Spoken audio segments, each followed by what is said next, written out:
and they're still upset. Now, these are good people. They're division commanders. I was over there. I've been with them, and they're great people. But reasonable people can have different viewpoints, and I believe they ought to handle it a different way. Well, in fact, what some of them have said is that they tried to handle it a different way, that they tried, and they've said it without saying these exact words, but they've made it perfectly clear, I think you'd agree, that they have said things that, well, things didn't go their way. Well, the fact of the matter is the way things work is there's leadership, and then there are the rest.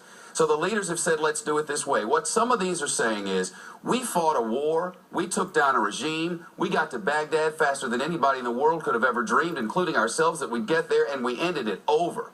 It's what's happening now that we don't seem to know how to deal with, that we're not handling properly. This insurgency, which might last a few months, has now gone on for a few years at a cost of $7 or $8 billion at a pop. And there doesn't seem to be any real solution for ending it all. And I just wonder if it's your sense that, aside from putting down the insurgents and stopping those who would want us all dead, is it your sense that this is a group that can bring this to a resolution, get us out at some point with some degree of safety, and leave them in a position where they can run themselves?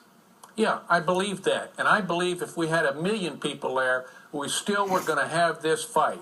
This fight has had to come. And so no matter how many people we threw at it, and there are a lot of Army generals that wanted to go to a 1 million-man army. There are a lot of Army generals that wanted to get the lion's share of the resources. So below, you don't see any admirals or Air Force generals going out on the street on this. And so, look, these are good people, and I'm not saying it, but they didn't get their way all the time.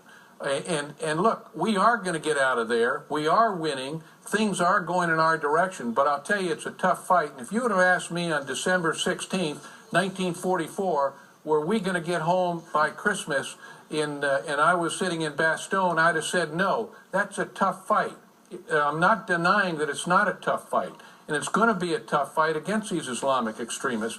See what's going on in Iran. There's a lot of fight left over there, and people have got to understand that.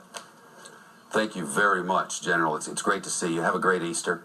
Thanks, Shep. All right, the email, of course, is already pouring in. Listening to you beating up on the military. This comes from George Bryant, a U.S. Air Force retired. Listen to you beating up on the military because you're in bed with a bunch of book-hawking retired generals makes me want to puke. If the retired generals had the balls to say what they are now saying while still on active duty, then and only then do they have a case. What some are saying is they had the balls, they did speak up, it didn't go their way, now they're getting out. Lots of different ways to look at this thing. Nobody's bashing anybody. We're reporting to you that 6 generals have come forward and said, get rid of Don Rumsfeld. We're further reporting to you that the President of the United States says, he's my man. He's doing a great job. I'm running this show. There's 2 sides. You decide. That's it. Coming up on